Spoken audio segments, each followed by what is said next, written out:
Okay, I want to tackle some things that you've never made a comment about. I want to go back to season 2 for a second. Okay. In a recent Diane Sawyer interview, Clay Aiken said that you were the only one that he came out to. Okay. He said you were the first person he ever said out loud that he was gay. He said that he always knew he was gay, but he never vocalized it until he was with you, and I understand that you were roommates. Yes. And you've never made a comment about that, so I was wondering... I will say this about that. That is true. I think that's true. I remember the moment that he told me I had a secret to tell him, and he had a secret to tell me, and we were basically like, okay, you go first. And he went first, and it was as if he was waiting for me to judge him, or accuse him, or point a finger at him, or I don't know what he expected, but I was like, okay, great, that's nothing. I already knew that. Let me tell you my secret. So it was no surprise. And he just kind of looked at me, and he was like, oh. He's like, that's it? I was like, yeah, dude, whatever. I'm like, okay, done. Let me tell you what I'm going through. Totally. You know, so it wasn't really a big deal for me, you know. And you kept it secret all those years. Why? Because it's not my place. It's not my place to tell it, you know.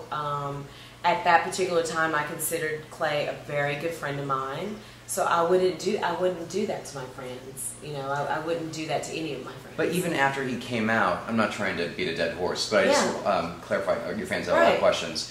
Even after he came out, and I know different media outlets wanted to comment, you didn't comment on it because you still felt it was private. I didn't comment about it because after that, Clay and I were no longer friends. Like several years later? Or? Several years later. Clay told me that he was gay before the middle of the season of American Idol. Oh, okay. You know, maybe it was around the middle of the season. I don't know exactly what it was.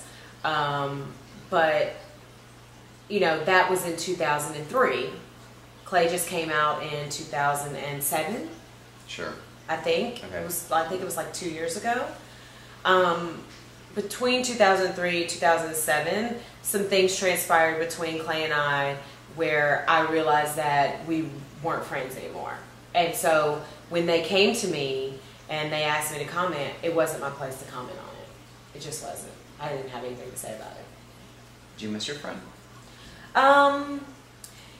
There are times that I miss Clay, yeah, but, you know, as I would tell anybody, you know, some of the things that transpired between Clay and I don't really want friends like that. So that, do I miss him? Yeah, I miss the friend I thought I had. But, you know, he didn't prove to be that friend to me. Oh. Yeah. And I think that happens. I think as you go through life, you realize who your friends are. You realize that some of your childhood friends, they're, you know, that you outgrow them and that they're really not your friends anymore. And I think that's just a process of life. Well, I want to do a quick segue from that to Friend Like You, based on a true story, which is also about another friendship that went sour. Yeah. Now, when you're writing a song like that, where you're saying, who needs an enemy when I've got a friend like you, right. What's going through your head? What exactly is your writing process? The day I came up with that hook on that song, I was driving down the street. I had the top down on my car. I was driving down Vine, and I was scrambling to find a pen and a napkin or a piece of paper to write this down. And, you know, I'm from the South, so we've heard that a lot. You know, who needs an enemy? You know, when you got a friend like when you got a friend like that. You right. know, keep your friends close, but keep your enemies closer. You know. Right. I was driving down the road, and this song popped in my head. Who needs an enemy when I got a friend like you? So I'm scrambling for a pen and piece of paper. I'm on the phone, calling the guys at the studio. I was really close to the studio. I was like, "What are you guys doing? I have this song. We have to write it right now. We have to do it." So I went to the studio. I told them what I thought it would sound like. I was like, "It's kind of like a Maroon 5, you know, rock and R&B together." And they were like, "Cool, we'll see if we got a track, and if we don't, you know, we'll put one together." So I got there, and they were like, "We got the perfect track." And we wrote that song in 30 minutes. I started singing, we wrote it, put it down, and that was it. Wow. Yeah, it came to me just like that. Yeah. Was it like therapy? You know what, it was like therapy, and I think it was one of those moments where I was like, you know what, it's okay to write about your experiences because everybody goes through this, not just you. Everybody experienced this at some point in their life, and I had just had that experience with a friend of mine that I'd been friends with since, you know, 5th grade. and you know, I wanted to write about it. So it was inspiration for me, and it's an outlet. Yeah, totally. Yeah, it's an outlet. Well, your fans were wondering, what have you been writing about this past year? Well, Josh and I have been writing some stuff together this past year, and I've been writing a little bit with a guy named Brett Boyette. But I haven't been writing, well, I'm not going to say I didn't write for my next single, because I did pen a little bit of it. But you know, we write love songs, we write about how much we hate our boyfriends and our girlfriends, and we wrote New York Skyline, which you wrote most of it. I love it that you wrote it, and you were like, fix this, fix it, fix it. I'm like, what am I fixing? What am I fixing? It was missing, it needed your touch. I was like, I love that song though. Like, that song's great. It's a great song. We'll let you guys hear it one day. Yeah. One day. Yeah. She sounds amazing. You know, I think when you write, you just write about the things that you feel. You write about things that speak to you. That you can. I don't think you can write about something you don't know anything about. Right. Like, you know, but you write about the things that you have experienced. Well, lastly, tell us about Making the Curve. Excuse me. Making the Curve. No. Curve Records. Making the Curve. Making the Curve. Making a curve is a blessing, actually. I wasn't looking for this. The producers and creators of the show came to me and asked me if I'd like to attach myself to this project and become involved with it, and also be an executive producer. And when I watched the sizzle reel of this show, I said, yes, this is definitely a show that I want to be involved in. This is a show about real women, real singers, and it's about putting together a plus-size singing group.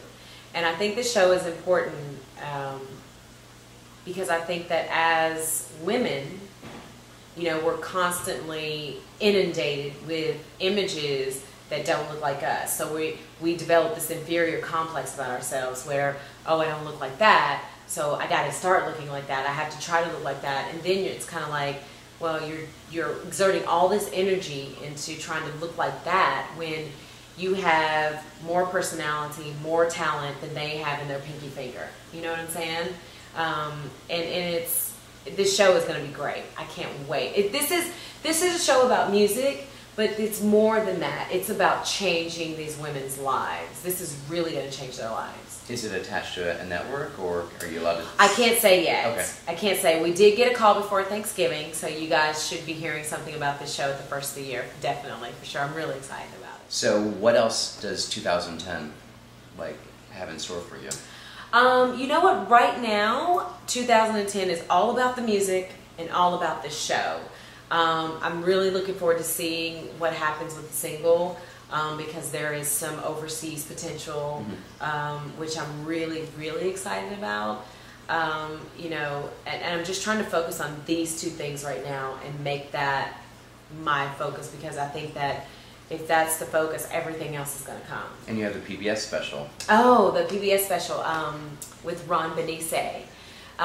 Which was amazing. I loved working with Ron. It was I got great. to be in the audience. You were there. Oh my gosh. It's fantastic. That, I think, is supposed to air in March. Right. So stay tuned for that. Yeah. And Raj Kapoor directed. Raj Kapoor. Which was the first interview of Raj Kapoor on my website. Yeah. So that was a fun event. So tune into that. That's going to be a great special too. Yeah. It's outstanding. It's going to be great. Well, Kim, I love you. Thanks so much for being on the Thanks, show. Josh. And if you want more information on Kim, just check out her MySpace page and other websites. Also Facebook, MySpace, Twitter. Yeah. Whatever. She's everywhere. Yeah. Well, Merry Christmas. Merry Christmas. And happy birthday. And happy birthday. Yeah, I was going to say Happy New Year, but happy birthday. And happy New Year. Yeah, it's her birthday. All right here. How unlucky can I be? We'll see you later. Bye. Thanks.